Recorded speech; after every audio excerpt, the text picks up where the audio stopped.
नमस्कार, प्रादेशिक खबरों में आप सभी का स्वागत है। मैं हूं आपके साथ बिलाल मलिक और आप देख रहे हैं लाइव एक्सप्रेस। हिंदू महासभा के कमलेश तिवारी ने पैगंबर मोहम्मद साहब के खिलाफ गलत बयान के बाद अब पूरे देश में विरोध प्रदर्शन शुरू हो गया है, जो रुकने का नाम नहीं ले रहा है, जिसको लेकर जिले के मुसलमानों ने जमीयते उलेमा हिंद के बैनर तले हिंदू महासभा के कमलेश तिवारी का पहले पुतला फूंका और फिर ईदगाह के मैदान में बड़ी जनसभा का आयोजन कर कमलेश तिवारी का विरोध किया गया। इस दौरान लगभग 20,000 लोग मौजूद थे। ये पूरा आयोजन पूर्व चेयरमैन अरशद जमाल के नेतृत्व में किया गया था, जिसमें जिले के वरिष्ठ मौलानाओं और नेताओं ने शिरकत की। सभा के अंत में जमीयते उलेमा हिंद के लोगों ने सिटी मजिस्ट्रेट के जरिए राष्ट्रपति और प्रधानमंत्री को ज्ञापन दिया और मांग की कमलेश तिवारी को कड़ी सजा मिले। इस मामले में पूर्व चेयरमैन अरशद जमाल ने कहा कि हिंदू महासभा के अध्यक्ष कमलेश तिवारी द्वारा हमारे पैगंबर मोहम्मद साहब के खिलाफ गलत बयानबाजी करने के मामले को लेकर हम शांत नहीं बैठेंगे। इससे मुसलमानों में काफ़ी आक्रोश है, इसलिए आज एक जनसभा की, जिसमें जिला प्रशासन को ज्ञापन सौंपा गया और मांग की गई कि कमलेश तिवारी के खिलाफ कड़ी से कड़ी कार्रवाई की जाए और देश के धर्म के खिलाफ बोलबाजी करने वालों के खिलाफ धर्म की धाराओं में मामला दर्ज कर उनके खिलाफ कड़ी कार्रवाई की जाए। इस जनसभा में पहुंचे सिटी मजिस्ट्रेट ने कहा कि आज जमीयते उलेमा हिंद की तरफ से महामहिम राष्ट्रपति संबंधित ज्ञापन दिया गया। हिंदू महासभा के कार्यकारी अध्यक्ष कमलेश तिवारी जी ने हमारे नबी सल्लल्लाहु अलैहि वसल्लम की शान में कुछ बेहुदा बातें कही थी, जिसको हम दोहरा भी नहीं सकते हैं। और मुसलमानों का मामला ये है कि कोई भी, बल्कि मुसलमानों का मैं तो कहूँ कोई भी मजहबी आदमी होगा जो मजहब को मानता होगा, तो अगर उसके बारे में कोई बात कही जाए तो बर्दाश्त कर लेगा। उसके माँ बाप के बारे में कहेगा तो उससे ज़्यादा बुरा मानेगा। अगर मजहब के बारे में या मजहबी रहनुमा के बारे में अगर कोई बात कही जाएगी तो उससे भी ज़्यादा नाराज़ होगा। तो इसी को लेकर, चूँकि हमारा मानना ये है कि पैगंबर आखिरुज़्ज़मा जो हमारे नबी सल्लल्लाहु अलैहि वसल्लम थे, उन्हीं की वजह से दुनिया बनाई गई और दुनिया में जो कुछ भी चीज़ें हैं आज देख रहे हैं हम सब का वजूद उन्हीं की वजह से है। तो उनकी शान में कोई नाजेबा जुमले कहे, बेहुदा जुमले कहे, उसी को लेकर मुसलमानों में नाराज़गी है हमारे सामने। तो आज जलसा करके हम लोगों ने ये मांग की है कि जिस तरह से देशद्रोह, देश के खिलाफ कुछ बात करने पर एक धारा बनाई गई है कि देशद्रोह का मुकदमा कायम किया जाता है, उसी धर्मद्रोह के नाम पर एक मुकदमा कायम किया जाना चाहिए, क्योंकि इससे देश में शांति का माहौल को ख़राब करने का भी प्रयास किया जा सकता है। आज ये मऊ पहाड़पुरा ईदगाह मैदान में जमीयते उलेमा की तरफ से ये एक विरोध प्रदर्शन का आयोजन किया गया था। काफ़ी भीड़ थी, परंतु बहुत ही शांतिपूर्ण ढंग से आप लोगों ने आयोजन किया और जिलाधिकारी महोदय के माध्यम से राष्ट्रपति प्रधानमंत्री जी और मांग पत्र था, जिसे मैं प्राप्त किया हूँ और जिसको मैं पश्चिम उत्तर प्रदेश में हाई कोर्ट बैच की मांग को लेकर एक बार फिर वकील आर पार की लड़ाई लड़ने के मूड में नजर आ रहे हैं।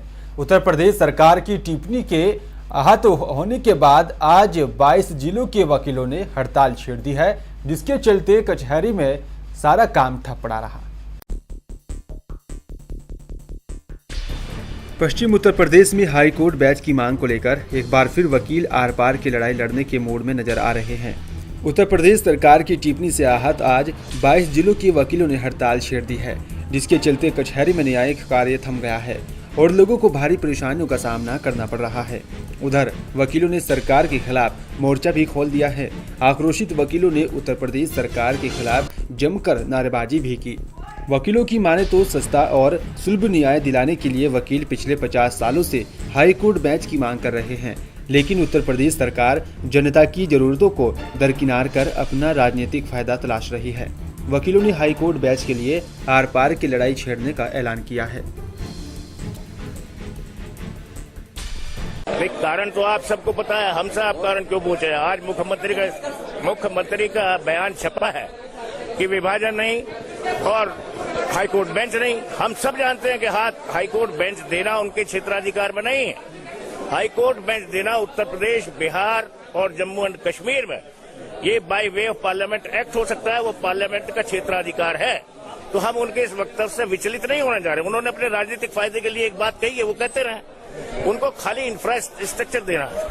आज जो बयान आया है माननीय मुख्यमंत्री अखिलेश यादव जी का, जिसमें उन्होंने हमारी पश्चिम उत्तर प्रदेश में हाईकोर्ट बेंच को पूर्ण तरह से नकारा है और ये कहा कि इसकी कोई जरूरत नहीं है, ऐसा अयोग्य मुख्यमंत्री, नाबालिग मुख्यमंत्री आज तक प्रदेश में कभी नहीं आया जैसा ये अखिलेश यादव है।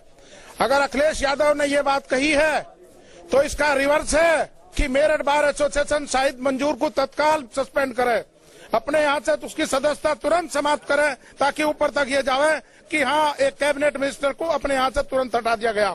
उसका बयान आज अखबारों में देखिए, उसका कोई बयान नहीं आया शाहिद मंजूर का, जबकि शाहिद मंजूर हमेशा ये कहता था कि नहीं प्रदेश में हाईकोर्ट बेंच होनी चाहिए।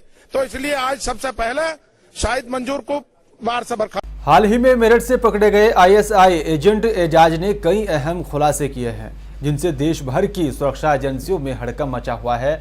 पुलिस, आईबी, एसटीएफ और एटीएस लगातार एजाज से पूछताछ कर रही है, लेकिन अभी भी ऐसे कई राज हो सकते हैं जो एजाज के सीने में दफन है। हाल ही में मेरठ से पकड़े गए आईएसआई एजेंट एजाज ने कई अहम खुलासे किए हैं, जिनसे देश भर की सुरक्षा एजेंसियों में हड़कंप मचा हुआ है। पुलिस, आईबी, एसटीएफ और एटीएस लगातार एजाज से पूछताछ कर रहे हैं, लेकिन अभी ऐसे कई राज हैं जो एजाज के सीने में दफन है। आईएसआई एजेंट एजाज से इन्हीं राजों को उगलवाने के लिए अब पुलिस नार्को टेस्ट का भी सहारा लेने जा रही है। नार्को टेस्ट की परमिशन लेने के लिए पुलिस कोर्ट में अर्जी दाखिल करेगी।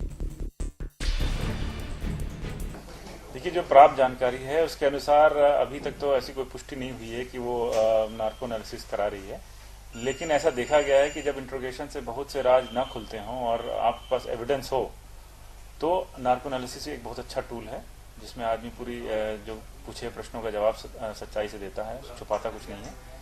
तो इस केस चूंकि हाई प्रोफाइल केस है तो इसमें अगर कराया जाए तो बड़ी अच्छी बात होगी। चलिए, इससे पहले कसाब का नार्को कराया गया था, उससे बहुत सारे राज आए थे। जी। तो क्या मानते हैं कि इसमें कराया जाना चाहिए जब पुलिस इस तरह की कोई एप्लीकेशन डाल सकती है कोर्ट में? हाँ, वैसे उसने काफी राज उगले हैं जो कि आयोग को दे दिए गए हैं सबको वेरीफाई करने के लिए, लेकिन अगर इस टूल का इस्तेमाल किया जाए तो it has prove to be very effective और इसमें काफ़ी ऐसी जानकारियां दे सकते हैं जो अभी तक किसी को न बताएं। मेरठ में रिश्तों को तार-तार करने वाला एक शर्मनाक मामला सामने आया है, जहां कलयुगी पिता ने अपनी ही नाबालिग बच्ची के साथ करीब 6 महीने से लगातार दुराचार कर रहा था। मासूम ने पिता की हरकतों से तंग आकर इसकी शिकायत अपनी टीचर से की तो मामला उजागर हुआ है, जिसके बाद पुलिस ने हैवान पिता को गिरफ्तार कर बच्ची को मेडिकल के लिए भेज दिया है। मामला मेरठ के थाना सरधना क्षेत्र के सलावा गांव का है। आरोपी की इसी गांव के रहने वाले प्रदीप की शादी काफी सालों पहले हुई थी, जिसकी एक बेटी और 2 बेटे थे। बताया गया है कि प्रदीप के खराब चाल चलन के चलते उसे पत्नी भी 4 साल पहले छोड़कर चली गई, लेकिन बच्चों को उसी के पास छोड़ गई, जिसके जाने के बाद से ही कलयुगी पिता प्रदीप अपनी 10 साल की बेटी के साथ दुराचार करने लगा। लगातार दुष्कर्म का शिकार हो रही मासूम ने ये बात अपनी स्कूल की सहेलियों को बताई, जिसके बाद धीरे धीरे बात स्कूल के प्रधानाचार्य तक पहुंच गई, जिन्होंने इसकी शिकायत चाइल्ड लाइन स्वयंसेवी संस्थान से कर दी। देर रात संस्थान की मदद से पुलिस ने आरोपी पिता को गिरफ्तार कर लिया और मासूम को मेडिकल परीक्षण के लिए भेज दिया। फिलहाल पुलिस आरोपी को जेल भेजने की तैयारी में है।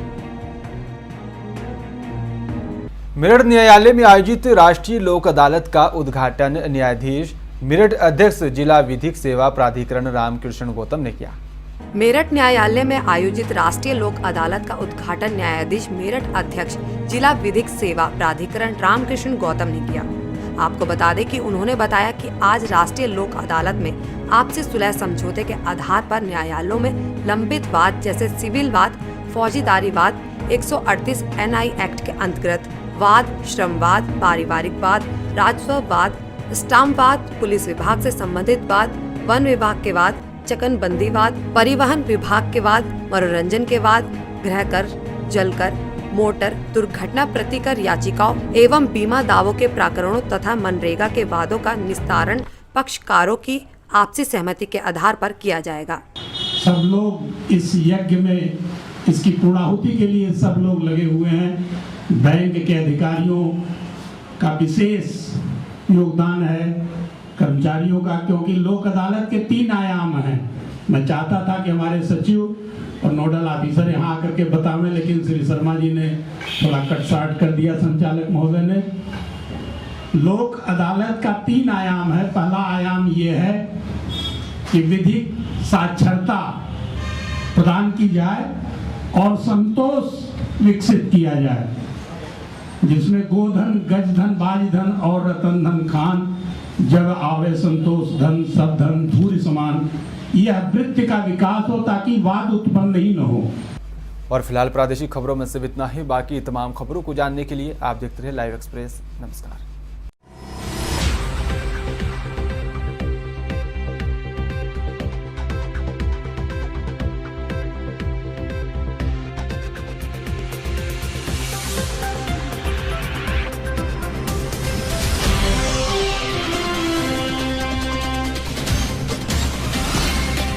ये है लाइव न्यूज नेटवर्क और आप देख रहे हैं लाइव एक्सप्रेस 24/7 ऑनलाइन चैनल।